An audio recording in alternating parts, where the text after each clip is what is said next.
My interest in infant feeding and sucking and feeding development really stemmed from my first introduction to working in a lab with young infants. And in this lab, we were actually working with premature infants in the neonatal intensive care unit. So I started this in my undergrad. And once I realized that this was within the scope of a speech language pathologist, and that was what I was going to school to be, I really started to have a passion and a desire to work with this population of young infants who have feeding challenges and really try to uncover how this relates to subsequent speech and neurodevelopment. So this exposure started as an undergrad and then strengthened during my master's, and then at that point I really knew that I wanted to do research in this area. My desire to help people and these young babies and to serve as a role model to my two young children as a working mom and to be a mentor to the students in my lab and the students in my department.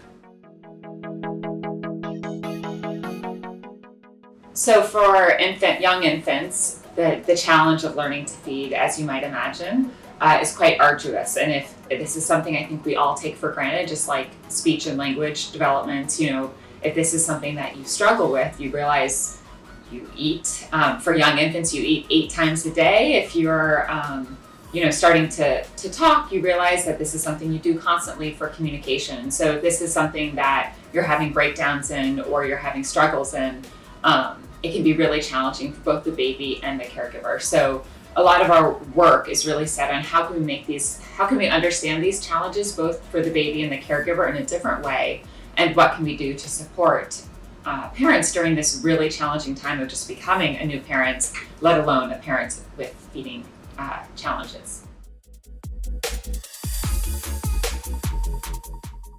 When young babies are born, they aren't able to do too much.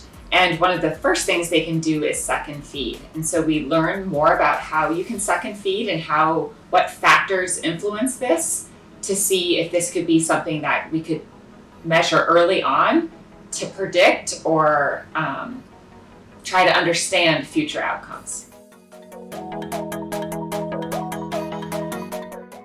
I hope that our research in the lab will help us better understand infant sucking and feeding. And from that point, we will be able to almost use this as a biomarker for exposures that happen to the fetus in utero, as well as what is to come for this infant in their subsequent neurodevelopment. So we're really excited about the impact that this early signal may have. My advice for students who want to go into research is to try research. So I have been in several different labs. Some labs I loved, some labs not so much. And so just because your first experience maybe isn't the exact topic, I'm in the field of speech language pathology. That's my background. I'm a trained speech pathologist. I started in a lab that was very language based. And that was just not my passion. My passion really lies in helping these young infants improve their physiology, and the relationship of the mother infant, caregiver infant, father infant dyad. So in a research lab where I'm adding commas and splitting the participle was not my area of interest. So really finding what works best for you and being open to try different experiences, because you might just find one that really aligns with your passion.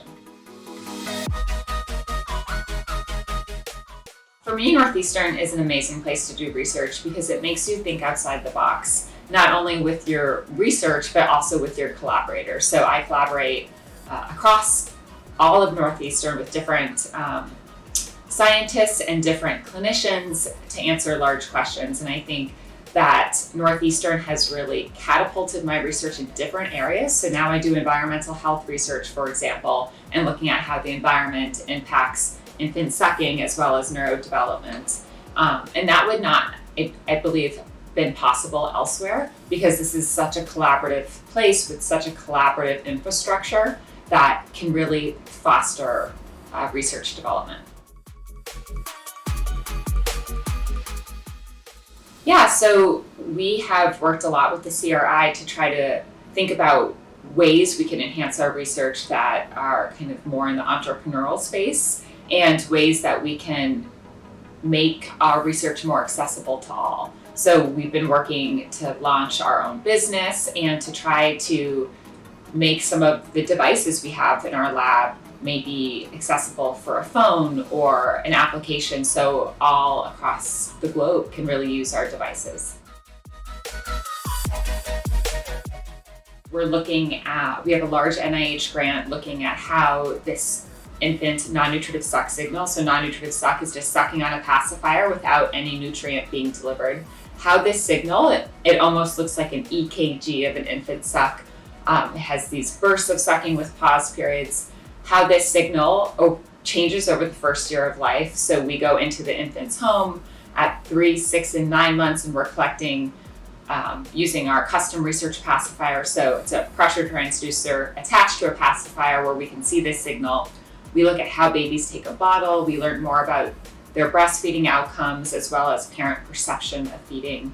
And then with this grant, they come to Northeastern, and we do in-depth testing as to how they learn to babble and speak, and their motor speech outcomes. So we're really trying to get more fine-grained into how early sucking and feeding relates to specific speech outcomes to learn more.